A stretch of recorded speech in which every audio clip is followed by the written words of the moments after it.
Endless Evolution is a community engaged in the exploration of human experience. We engage with one another to understand our unique paths. We talk, we laugh, we heal, and we invite others to share this journey with us. Won't you join us? Endless Evolution. So many humans, and where's the humanity? Good evening, guys. How you doing? Good evening. We're good. Yes, we're good. Like to, I don't know if we We are, are but good. we're gonna get We into are, that. no, we're here. We're gonna say And we we're are good. too. We're Right. good with each other. I'm good right now with Yes, y'all. You know what I absolutely. mean? I'm Absolutely. good. Like to welcome everybody to Yeah. our, I believe, fourth episode of Endless Evolution. It's been a minute. A lot has happened in our respective lives, and we will share a little bit of that. But we're happy to be back with you and taking this time to, dive in again on these topics around humanity and around how we need to heal together, particularly in these times when everything is so tumultuous and it feels like the world is crumbling around us. So we're just gonna, dig in and have some great conversation today. We may or may not stick to any one topic, but I hope that you can join us on this journey as we move forward through today's episode. So before we jumped in today, the three of us like to plan and talk a little bit and figure out the flow of the show. And we really just kind of dove nose first head in to topics around how, I'm feeling stuck, overwhelmed, just by the sheer volume of trauma on a daily basis. And there's been personal trauma in my life, but there's a lot of societal trauma. And we talked about needing to, maybe recognize that it's okay to be frozen and stuck and not have to always wear our warrior shields every single moment. So I'd love, Aaron and Spence, that we all just kind of jump in and continue our real natural conversation and go from there. And hopefully our listeners will be able to glean some, things from it and takeaways and learnings. And if nothing else, feel the community that is with them as they too are probably processing similar things. Yeah, as we were talking, so for our listeners, we started the show before we started recording. Like we started getting into the topics. Yeah. And I think and we might have talked about this before. Part of what I struggle with in this moment, in this, political moment, or in this, moment around certain emotions that we might be having, or um, some things that might be going on in our personal lives. I don't, and I won't speak for you all, but maybe you all were raised the same way. And, go against what I say if that's not the case. But like a couple things, like I was raised to put on this front like everything was okay. Like when somebody asks me, just like we started the show, how's everybody doing? Like I was raised to put on this front like everything was okay. In the moment that I showed any emotion, I was being emotional. Like I was being too emotional. Like as if I was experiencing some emotion in the moment, that wasn't the appropriate reaction.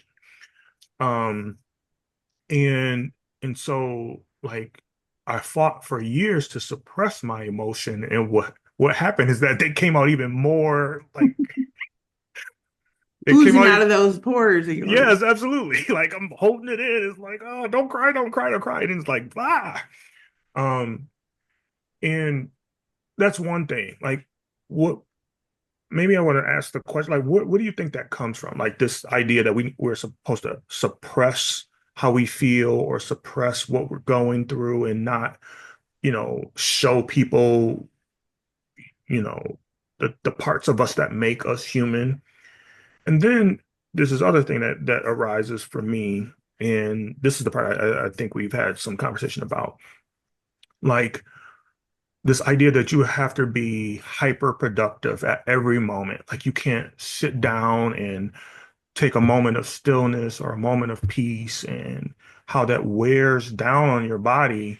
So that becomes the emotion for me. Like it becomes the emotion when I'm like always feeling like I need to be productive and I need to be doing something and I need to be like proving my worth. And as I'm doing that, if we want to relate it to this political moment that we're in, like I'm looking into the future or looking at what I perceive to be the future. I'm thinking, oh crap, we're screwed because how can I be productive in the things that I'm passionate about if those things are like being pulled out from under me or from under us, pull the rug being pulled out from under us.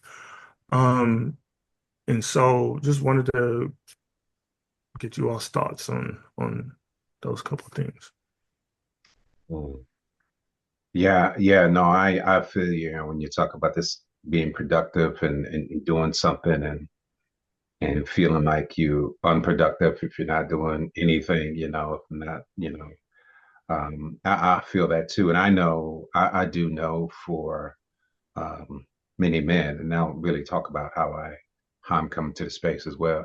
But I think for not men and women, but particularly men, but just because a lot of work I do is with men, this idea of suppressing feelings. Usually those type of feelings are assigned to the domain of women. When compassion, expressing fear or worry or being honest with yourself, being authentic, Mhm. it's assigned to the domain of women sometimes. And I think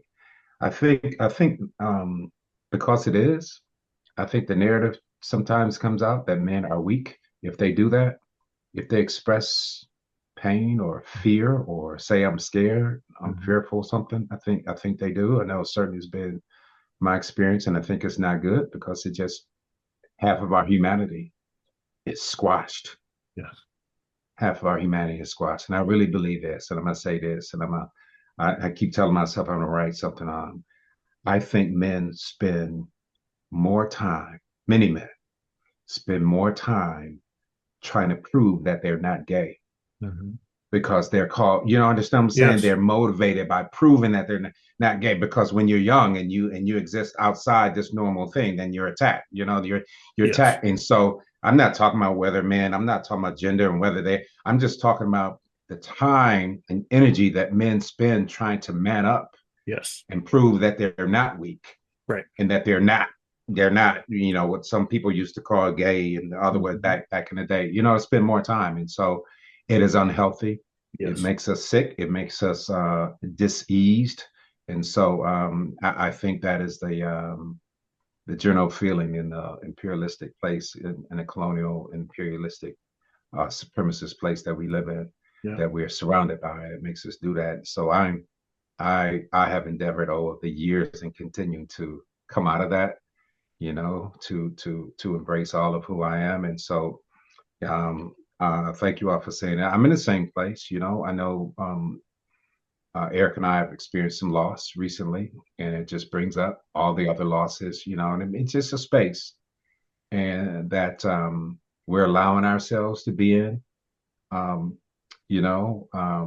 and grief, you can cry, it comes up anytime, it can come up at any time. Grief, man, it is unpredictable when those moments come up, Mm. but I tell you what, though, it has also for me made me so grateful for friends like you all who can love on us Mm. and support us, and the amount of love we've gotten from friends, to really feel that it means everything. And Naomi, as we were talking beforehand, it puts everything in perspective. Mhm. And now we celebrate relationships and celebrate humanity, what it's all about. And Yeah. so I feel myself returning there Yeah. and really even more resolute about doing what we do and showing up the way we show up.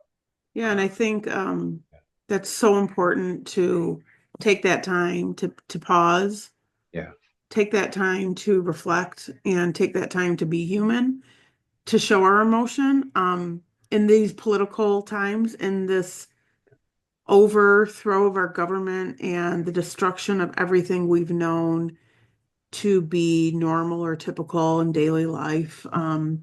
The social security nets that are being pulled out and destroyed for people. Um, it would be crazy if there weren't emotion related to that. And yet, part of me is feeling like everyone is so overwhelmed and numb, which is part of the plan, right? Let's overwhelm and numb people so they can't react. That I just want to scream, let the damn emotions out. Mhm. Like, what would happen if we all lost our damn minds Mhm. because of the stuff that's happening? We might put aside our differences and how the system drives us to align according to our different identities. And we might say, damn it, we need to support each other as human beings and show up for each other. And we were talking before the show and feel and understand each other's pain. Right. Because as you said, Spencer, until we do that, they're going to keep winning, they being the powers that are intentionally trying to divide us. And so I sit here in this moment, and as you both know, I've had two significant losses in my life. And Najee, again, for the listeners, was hospitalized for over 2 weeks this month with some really critical health issues. It has been a month. It has been a crazy month in my life. I was, I think, fortunate to be in the hospital so I could shield myself from the numbness of the world and the numbness of my fellow, neighbors and citizens not pouring out onto the streets and demanding that their elected officials and that government and everybody start responding to them and protecting them. It's I can't wrap my head around that level of numbness that is so pervasive. But I do think it speaks to what you brought up, Aaron, how we've been conditioned and socialized to just keep it all on lockdown. You know, not to get too into politics, but one of the biggest criticisms of the liberal and Democratic Party is that they always play nice and play by the rules. They don't want to be called out for where the hell is that gotten them? And where the hell Mhm. is that getting all of us who are trying to, keep it all under wraps and making sure we smile and extending love. And I think we can issue each other grace. I think we can Yes. issue each other love without having to be fake. I think we Right. can do it and still be angry with Yes. the situations and the conditions. Those things are not, incompatible. I think I hold a lot of love for people, and I'm still angry about the condition in which we're living. I had deep gratitude for the healthcare workers in the hospital taking care of my son, but I was still very perturbed Mhm. by them when they weren't listening to me as his mother and caregiver, when they weren't coordinating with each other about the best course of action to take to make sure that his health could be restored. Those two things could exist at the same time. They Yes. didn't know how to process that. Yes, I'm grateful for you, and I'm going to call you on some things, Yes. and I'm going to hold you accountable because my son's life is hanging in the balance, right? Like, and I feel like we collectively have to get to that point. We've got to put aside the divisions of the identities and the silos that we've been forced into over the years and over the conditioning within this country and within really the Western modern capitalistic world. And we have to get to each other's heart. We have to listen to each other's pain. And Aaron, I know you and I over the years, and Spence, I think you and I over the years, honestly, have had some of those conversations where we may have harmed each other or been Mhm. involved in circumstances where harm has happened, Mhm. but we also knew that we held deep love for each other. So we Yes. were able to really call each other in, if you want to use that Yes. language, or hold each other accountable and share those hurt feelings Yes. so that we could continue to move forward together. And we need to figure this out. You're going to hear me repeat it. They're being intentional with their conquer and divide. Why the hell can't we be intentional with our unity? Yes. Right? Like Absolutely. seriously. I'm I'm perturbed, I'm frustrated, and I'm also just blown away conceptually and intellectually and cognitively blown away by the numbness that I'm Mhm. seeing across the board. And I know it's by design. And I just want to snap fingers and say, wake up, let's shake you out of it. This is by design. You're being numbed and overwhelmed by design. Let's wake you up, cry, yell, scream, beat down the doors, do something, right? Because when your Medicaid checks get cut and your Social Security checks get cut and your food stamps get cut and, right? You're gonna feel it. Are you just gonna smile? Are you just gonna say it's okay, we're figuring things out? Or are you gonna knock down some damn doors? Right. So Right. I just your questions, Aaron, for me are, yeah, we've been conditioned. I think it comes very much, and you can trace it back to certain religious beliefs. Mhm. Um, you know, I think you can trace it back to certain dominant cultural groups in this country and how they shaped the narrative of what was acceptable and what was not acceptable in this country Mhm. in terms of speaking out. But ultimately, it's like when you have a child who learned abusive ways as a child and then recognize that abuse and does some healing about it, and they now are an adult, it's up to them to either repeat the pattern or break the pattern, right? And I Absolutely. feel like collectively as a country, one, we got to get to the recognition, but two, it's up to us to break the pattern. Yeah. We don't have to keep up the way we've behaved just because it's the way we've behaved, Right. especially when it has not served us well. You know? Yeah. Right. I started listening to, I don't know if I'm pronouncing his last name right, Eckhart Tolle or Eckhart Mm. Tolle. Oh, yeah. Um, and he's he makes a lot of it makes a lot of sense in that when he starts talking about like um we are so accustomed to our own egos and our own mode of thinking that we can't even deny that that's incorrect. So we latch on to this idea about who we are, and then we just go with that. We latch onto this idea about who we're supposed to be and what we're supposed to do, whether it's rooted in pain or not. We just that becomes a part of our identity, and it's hard to let that go because if you let that go, like if I let go of the fact that, I grew up in 1980s Detroit and I was, often attacked or threatened with attack, and that for me, that's what fueled my drive to be successful. Now I got to let that go because it's not my it's not my reality anymore. Um, I think we are either placed or allow ourselves to be placed in this, and this goes to your point, Naomi, um, of this polarization. Like we can only be one way or the other. Like there's no gradation in between. There's no continuum along the way. Like you're either okay or you're not. You're either, going back to your earlier point, Spencer, either you're gay or you're not gay, and this is how you prove it, right?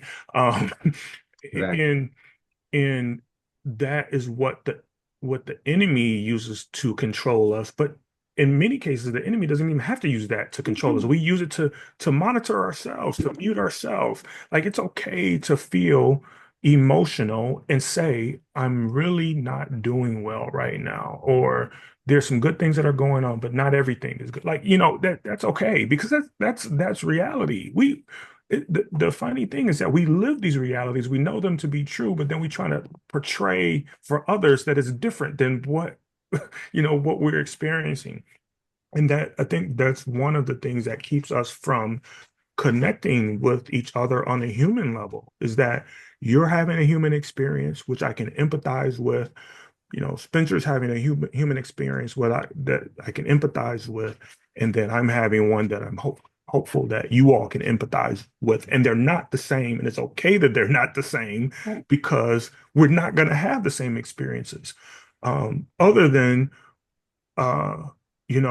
that what the human body does to survive, right? What the human mind does to survive, and so you know I don't know.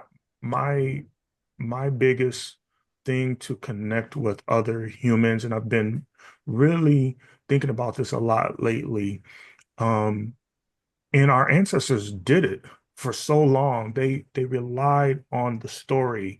They relied on whether it was a griot or a soothsayer or somebody in the community that carried forth those stories.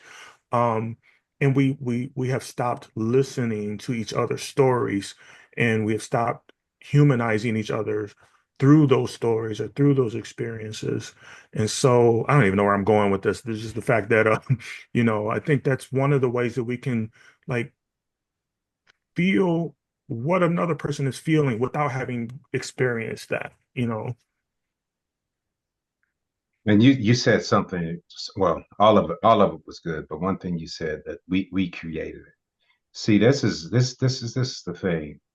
Um, so I had an opportunity to go to one of the local high schools here and do a presentation, and the title of it was about security. It was called "Security is an Inside Job." That security is not something you look for out here. It's something that you find in here.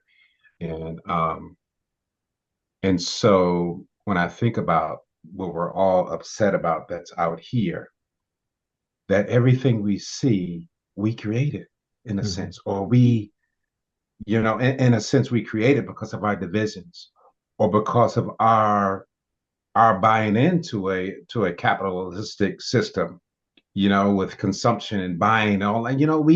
We part of us created that as well. And so it's like looking in the mirror. You don't like what you see, you're gonna break the mirror or you're gonna Mhm. change yourself. You know what I mean? I Great mean, and analogy. That's so a great yeah, and analogy. so we and so it's us who have to do the work, right? And then come together and take that action, right? Naomi, we're talking about Yep. the actions that we need to take. We can't just sit back and have kumbaya. We got to take some action, but we have to take it together, as we said, in unity. And it's not an intellectual pursuit. Mm-mm. It is one where people have to go into the cave and they have to talk about some things that are painful. Because as that quote says, um, in the cave is where the treasure that you seek is in the cave that you fear to go into. You know what I mean? You fear to go into and express those things or cry or express rage, that we've been talking about that and to be able to come out of that, to be able to come out of that. And we were, with the high schoolers, we were talking about different things, and how all of us have always heard, the adults in the room to my, hey, when we were young, this is what happened. Families, the communities were like this. Everybody in the neighborhood could discipline a child. Everybody knew each other. Now we're all scared of each other, scared of each other. We were talking about those things, and so we just talk about we were talking about the fear we have of each other and how we're locked into all those silos. And the only thing really, when we used to fight in the neighborhood, little kids, we didn't have any weapons or things like that. So two people, in the neighborhood, two guys would stand there, and sometimes they put a little stick on the Uh-huh. ground, and they'd be like, whoever steps over this stick first throws the first punch, and then we'd Mhm. be fighting. And then you know what? Later on in the day, we were in the street playing again. Yes. We were in the street playing again like it never happened. And I'm certainly I'm not advocating fire or doing all that, but I'm talking about healing and the way we deal with conflict and tension, and going into that cave sometimes means sitting at that table and listening to others' pain, um, and doing that and healing and restoring some of that. So I was listening to when you're talking about traumas, listen to this podcast, and this black woman was talking. Doctor, I think her name was Doctor Spirit, but she was giving some information from the guy who wrote My Grandmother's Hands, right? And she was saying trauma, unaddressed trauma that is not contextualized in an individual shows up as their personality. You know what I mean? Just shows up as their personality because it's unaddressed. Wow. Unaddressed trauma in a group of people, right? In a group of people, unaddressed trauma that's not contextualized can show up as culture, right? It can show up as culture. But what it is trauma, and no one's able to address their trauma. No one's really addressed the heal trauma that shows up in a family.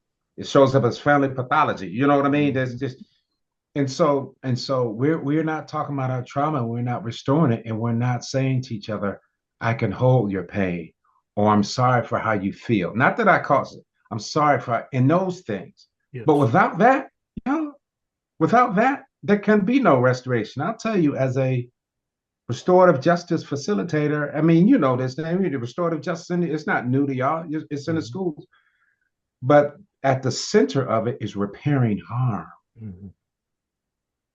the repairing of harm, whether that harm was mental, physical, you know what I mean? Mhm.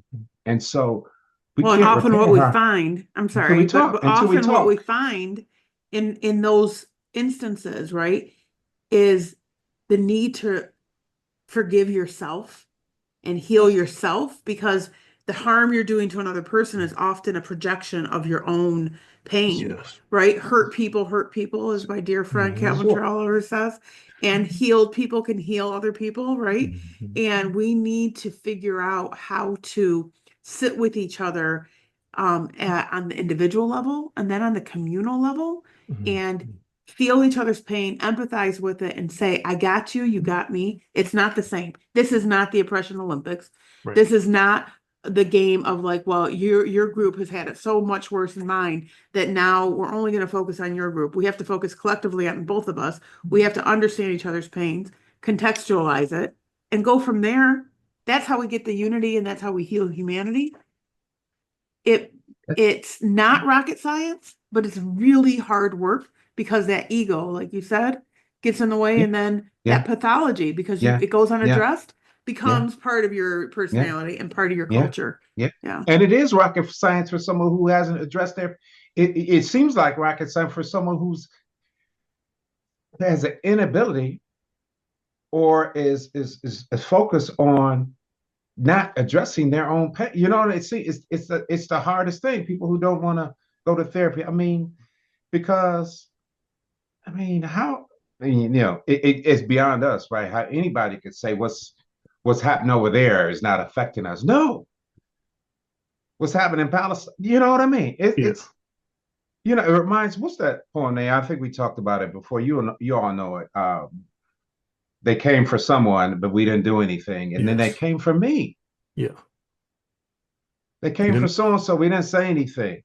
Okay, it came for my LGBTQIA brothers, Yes. but we didn't say anything. They came for the blacks. They came for the Jews. They came for women. They came for Middle Eastern brothers and sisters. They came for Lebanese. And we didn't do anything. And so then they came for us, And so then they came for me. So it really is some work we need to do, and people have to sit down. They have to be willing to sit down with people who are outside of their tribe, Yeah. or outside of their tribe. It, Yeah. it's. Go ahead. I was just gonna say this is like a totally not a very serious example, or maybe not serious. Serious is right word, but so I'm thinking about like my son is talking about how much he's stressed at school, like with studying and having to do this and having to do that, and I'm thinking to myself, boy, you don't know stress because you never had your lights turned off, or you never the gas turned off, or you never had this, or you never had. And in my mind, I have to switch and say it's not about he has to experience my level of stress in order to feel stressed. He feels stressed because that's what he feels based Is off reality. Yeah. and so looking at that example, like we might say, oh, this is not as bad as how black people had it. Well, maybe it's not. But that doesn't mean that, you don't feel pain. It doesn't mean that you don't feel oppression. It doesn't mean that you don't feel like you've been, uh, dehumanized. And so we have to, that sort of human empathy, develop that so that it doesn't matter what we think. It matters how the other person thinks and feels and how we can add to helping that person heal. And as we're healing ourselves, but helping that person heal. Because I think I think one of the things that the lie we have been told is that we don't have a responsibility to one another. Right. The lie that we've been told is that, oh, that happens on the other side of the tracks. It doesn't, you know, well, I live on the west side. That's an east side thing, or, whatever the case may be. That's Detroit and Chicago. We're nothing alike. And I think that's part of the lie that we've been told is that we're not interconnected. And I think COVID, that little tiny bug, showed us how much we were connected to one another. Something that, it started on the other side of the world had a global impact because of how interconnected we are. And so, if that was not a lesson to us all, that we have to, you know, yeah, maybe I don't feel like I can get sick, or I'm not a carrier. I still have to wear a mask so that I protect my fellow human. I still have to do these things, so not only for the health and safety of myself, but the health and safety of other human beings. And I think that's where we have missed the mark, is that if it doesn't directly, or if we don't feel like something directly impacts us, then it doesn't matter, because it doesn't mean anything for my family. Nobody in my family's on Medicaid, so why should I care if they're cutting Medicaid? And that's a huge lie that we've been told and sold, and I think we're starting to experience that, that FA FAFO. I think we're in the FO phase, right? Yeah. And so, if nothing else has or can bring us together, and it's bad that, a traumatic event or a series of traumatic events has to happen to bring us together. But if nothing else can bring us together, I don't know what will. So Aaron, we had a conversation the other day and you're like, oh yeah, um, I believe you credited me for getting you on this train, but I think, you know, our humanity is tied up into each other. And so we have to think, and my mind goes to how do we help people understand interest convergence? And so for the people listening, if you've never heard that term, it's really where my interests intersect with your interest. And when those intersect, amazing things can happen. And so if we could put aside all of the silos that we've been forced into and all of the identities that we've been forced to claim and own and make part of our personality and our life and our culture, and we can look at our interests as humans, interests as people who need to eat and survive and function, people who need to, um, you know, have relationships with their children and their relatives and their friends, because those are shared practices across all of the other divisions, right? Or across all of the other identities. We look at those cultural ways that we all share, and we can look at where our interests collide and converge. We could then possibly figure out a way forward together.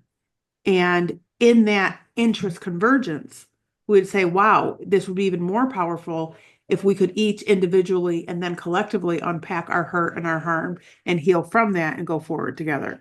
So I was at dinner and I'm beating my head against the wall saying, two of the people I were with and some of the people we were talking to were speaking around, this push against DEI and this push against, or this intentional dismantling of all support programs in the country. And they said, well, a lot of people were mistaken and thought it was just about Black people and women, but 1 in 3 people in this country are disabled. And so now that group is rising up and this group is rising up. And maybe it takes the dismantling for people to understand where their interests converge. Maybe it will take wow, we have this in common. We can go forward together to fight this. But my question is, what does it take for us to spur that right now, to spark that in people in our own communities, in our own families, in our own circles? Because I have lots of people in my circle from very different walks of life and very different beliefs. And I constantly am racking my brain saying, how do I bring them together to figure out where their interests converge, right? And at the most basic level, Because if we can figure that out, I think there is a way forward. And we have to think of that in terms of our humanity being intertwined with other people's humanity. It's the same concept. Um, you know, I feel like this world right now, and I'm talking about the global world because this is extending far beyond the borders of the United States of America, Mhm. is at a turning point, much like it's been in history before. But I think there is a majority of people, believe it or not, who don't want to repeat history and who want a way forward. And I guess I'm here and we're here collectively on this podcast saying there is a way forward, and it's about putting down your different identity silos and relating to each other at the most basic levels and unpacking your individual pain and making a commitment that our shared interests are more powerful than our vast differences. And if we can make those simple commitments, maybe we have a way forward. And the global majority of people who don't want division and who don't want dictatorships and who don't want oligarchies and who don't want, a billionaire class ruling an absolutely poor class, because that's what we're driving towards globally, right? Globally. Mhm. Most people don't want that, right? We have the numbers, we have the Right. power. We have to get people to understand where their interests overlap and converge and move forward from there. And I do think that we start in the heart. Because if we just start in the head and the things, we've lost our way, right? Absolutely. So what I hear all of us asking each other and our listeners is dig into your heart, figure out, because we all have them, right? We all have reactions and biases and um, hesitancies towards other groups and other people because of our own trauma and our own hurt. Um, how can you unpack those things so that you can figure out where your interests converge, right? The three of us do it. We do it in community all the time. We do it with each other. We do it with other people in our lives. So how can we all do that step by saying, let's dig into our hearts and figure out, where we can overlap here and move forward from there. Yeah, it starts and it does really start in the heart. Yeah, that really does. And I think there is the opportunity, right? That opportunity, these opportunities exist for us. What's interesting is when you hear people now, like you're around the country, you see these town halls where they're meeting with their congressman or their representative or whatever. And you see folks are not accustomed to being marginalized. You see, white folks, I'm just gonna say that, you know what I mean, losing their jobs and doing all that, and no one is celebrating that. Certainly, I'm not celebrating that. And I know there's a lot of people who voted for the man on Pennsylvania Avenue right now, experiencing that, Mhm. and so who are now giving voice to that, who didn't know that, hey, this idea is coming, this is coming for me too, right? This is coming for me too. Imperialism, capitalism, supremacy, all this is coming for me too. You know what I mean? Um, and so I think it presents the opportunity um, to to um, to have those conversations and connect at the heart. It presents the opportunity to do that, and people have to surrender those things, man. Yeah, surrender that identity, surrender Yeah. that ego, and really talk heart to heart, And be real and raw, right? So and be like, real and raw. Be and real if and so, raw. if we see those white people Yeah, suffering, yeah, how can we check ourselves and yeah, say, wow, now we can bond on something versus, yeah, see, yeah. Yeah. about time you're Oh yeah, suffering the way we would oh been yeah, suffering, Right. because yeah, yeah, not only maybe some of us, yeah, but some of our friends and families have had that reaction, like, see, yeah. No doubt, they no finally doubt. got what was coming to them. They thought Absolutely. that they Yeah, were safe. yeah. And I'm like, why can't we have the reaction No, like, how do we capitalize on that no. moment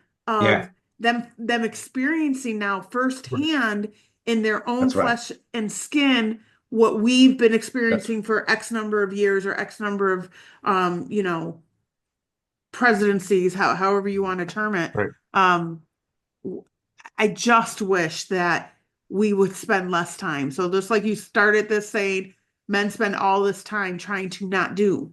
I feel Yeah. like we're not uniting because we spent all this time invested in our differences rather Yes. than trying to figure out, damn, now they finally get it or they're experiencing it. Let's go bond with them. Right. I despise it, Naomi. I despise when I look on social media and I see somebody saying, we tried to tell y'all, we Yeah. told y'all about Project 2025. We tried to tell y'all. What good is that doing?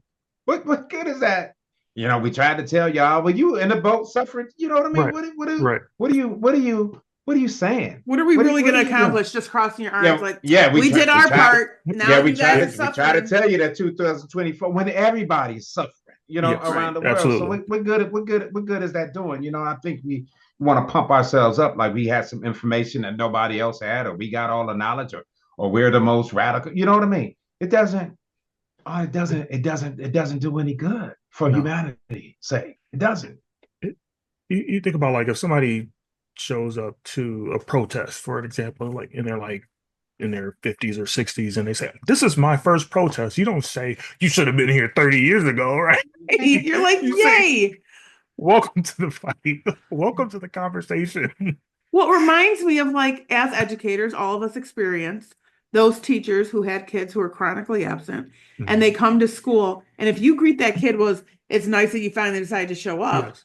What? How Yes. about, I'm What? so glad you made it here today. That I part. missed you. I'm like, Yeah. it changes everything, right? Yes. And yet I spent years in administration talking to teachers who would greet the kids like, nice of you to finally carve some time.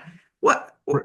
what are you trying to accomplish here? Right? Are Right. you Nothing trying for to healing. keep the kid coming back? Are you trying Right. to Yeah. help promote learning? Or are you No. trying to just humiliate, shame, and Right. Yeah. further isolate? And I feel like the powers that be that have manipulated and all they did honestly, and Aaron, I couldn't agree more. I think it was you that said it earlier. We've done it to ourselves or we do it to Mhm. ourselves. They planted the seeds. Mhm. We are the ones who watered those damn seeds and let Yep. them grow and Yep. then hung on to them and the fruits that they produce and continue to plant more seeds of division. And it's not a blame game. I'm not trying to victim blame. I'm trying to say we also have the power to say nope. Yep. I'm not going to Mhm. take that. I'm We not we going to accept that. I'm not going to continue that process. in many cases like that trauma is is can people look at it as a badge of honor. Going back to what you said earlier, Spencer, like you think about like I grew up in a black neighborhood and like there were certain, rules of the game. Like you can't do this, you can't do that, you can't wear your shoes down the block, or you got beat if you lived in the black family, whatever the case may be. Like that's like cool, right? Um, and I'm thinking like, no, that was pure trauma. That was pure, like, and so we've, to a degree, turned it on its head when we produce art and culture that sort of help us to transcend that. But on the other side of that coin is we've made it cool to be from a particular neighborhood, or that, it I grew up around drug dealers or whatever the case may be. Like I got beat when I was, Mhm. younger, or and this idea of like we did it to ourselves. We don't recognize that for what it is. Yeah, my people did certain things that I'm not proud of, that they're not proud of, and I don't shame them for it. Um, and nor should they shame themselves. They did the best they could with what they knew at that moment, or the skills that they had at that moment.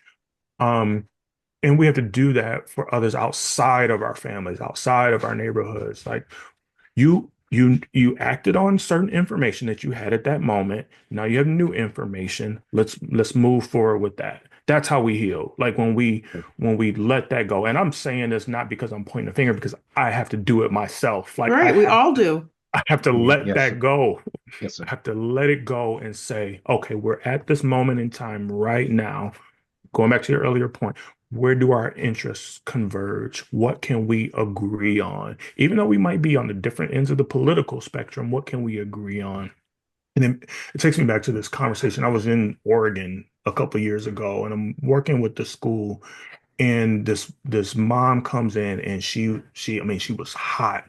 She's like, I can't believe they're teaching critical race theory in these schools in my daughter's school, and I don't want my daughter to feel ashamed for being white. And so instead of attacking her, I asked, what do you want for your child? What do you want out of the school for your daughter? I want her to be happy. I want her to, you know, learn how to read. I want her to be able to socialize. I want her to, like all of these pro social things. I'm like, yes, that's what all the families in this district want for their kids. The problem is that they're not getting it. So don't if you the same things that you want for your child, don't you want that for other people's children? Well, yes, of course I do. Then we have similar interests. You have this, same or similar interests than families who, immigrated from Guatemala or Venezuela. Like you have this similar interest. So if we provide that for your kids, shouldn't we provide that for, you know, every kid in this district? And so like when we have these conversations about what we want as human beings, what we want out of our government, what we want out of our relationships, like I've never heard anybody say, I don't want love. I want to be abused or I want to be taunted or I've never heard anybody say that. Like I've never heard a person say that. And so if we want the best for ourselves, I want for you, Naomi, I want for you, Spencer, the same things that I want for myself, the same thing that I want for my kids and my partner, and I want that for every family. And I think there's just this natural interest convergence that happens like human beings are one of our natural instincts is to fight to stay alive, right? I mean, we it just happens naturally. No matter how much, we may be down or depressed, our bodies, our minds, they fight to stay alive. And so that quality of living that we want, that we aspire to, we want it for ourselves. We should want it for ourselves, and we also should want it for others. And I guess our goal, our work in this is to help ourselves heal to the point that we can extend that to others, the same things that we want for ourselves. Mm, mm. I think one of the only ways to do that too, Aaron, is people have to invite somebody to their table that's different than them. You can't understand the experiences of others if you're not inviting them to your home. Yeah. Build a relationship, Yeah. eat with them, Yeah. dine with them, fellowship with them. Yeah. That's the only way you can get to know someone. That's the only way you can feel someone else. Yeah. I mean, other than that, you're just buying into the narratives that someone else created, which invites us to still get into that competition thing, competing traumas and things like that. The only way to do it is invite somebody to your table and do that. So for the listeners, I mean, that's you have to do that. Right. You have to ask somebody, what are your and listen, really listen with your heart, not Right. to their experiences and be And able to believe, empathize, yeah, without putting your own at the center.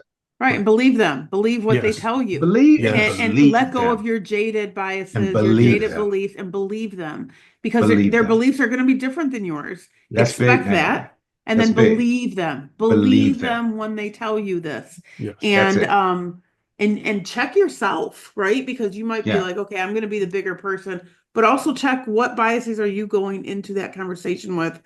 And I agree, Spencer, like we've got to start breaking bread with people who are Mhm. different than us. And that's a big ask in this time. That's a big Mhm. ask because Yeah. right now Yeah. people feel so Yeah. threatened and so Yeah. overwhelmed that the thought of wanting to even be in the same room with somebody with opposing views or somebody who is openly supporting what is going on right now and that the overthrow of our government and the taking down of every structure that we know, Yeah. that's really a hard ask.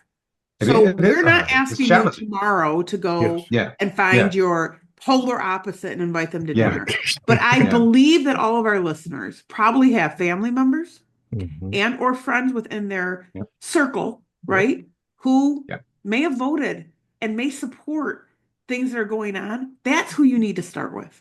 right? Yes. I mean, That's who that's you it. need to start with. That's it. We're not saying go out to the street and go invite some Proud Boys over. That You're is right. not what, let's be Yeah, real exactly. clear. Right. We're Exactly. saying let's figure out how we build this community Right.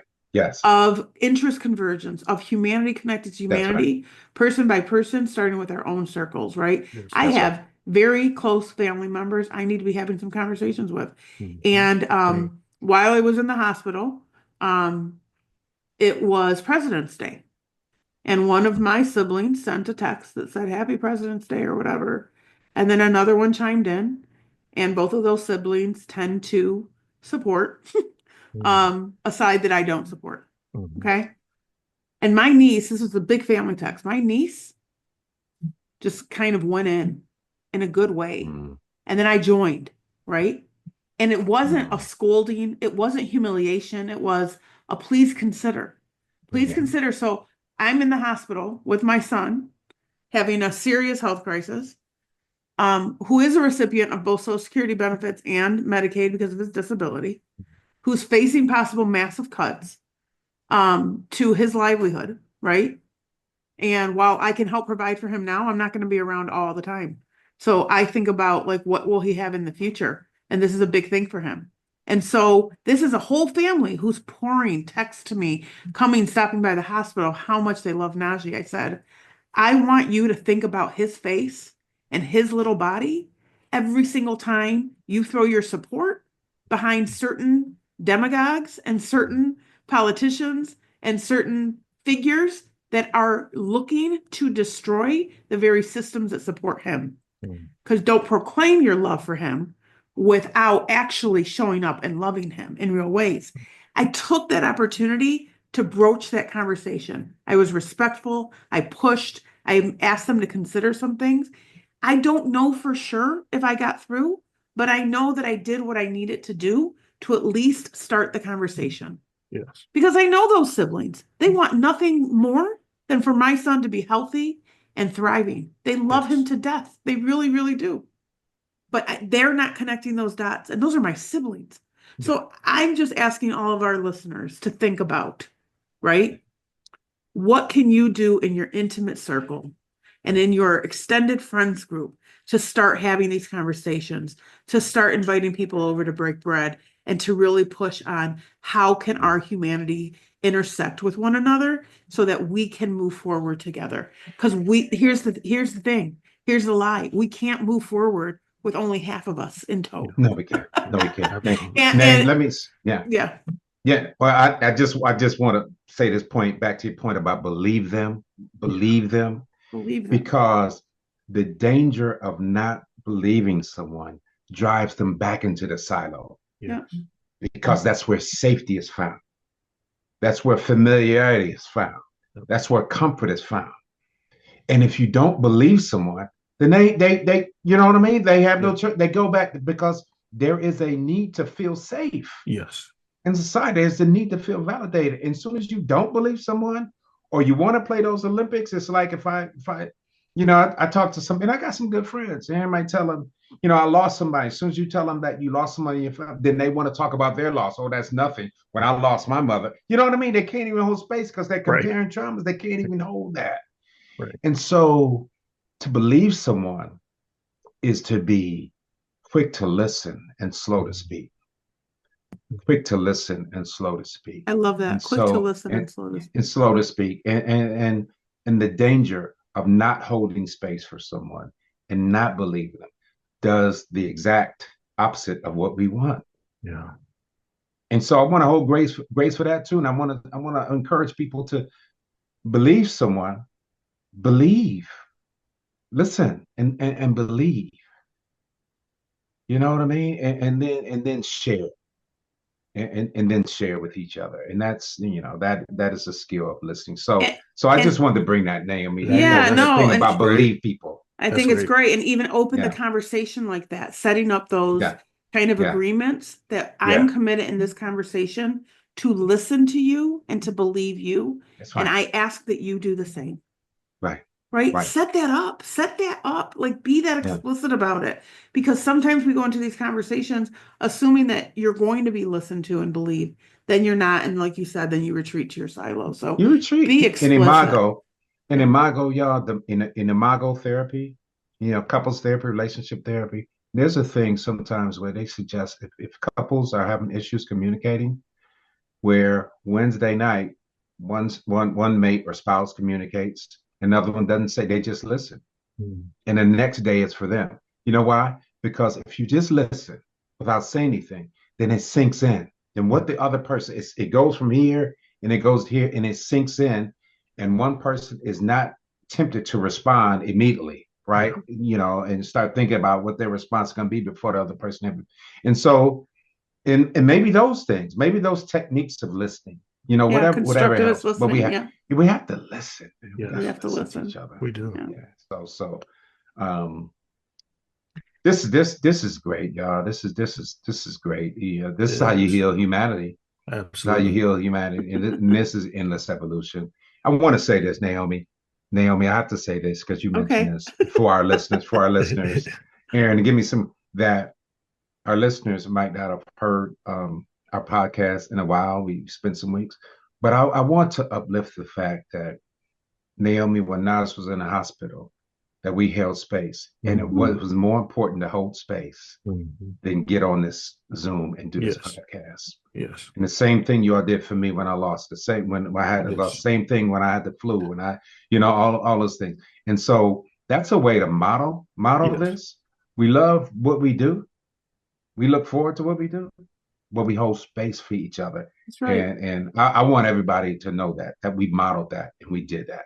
Yeah, we held each other's humanity at the forefront of everything we did. And I just appreciate and love you both so much for that. Yeah. But I hope that we can,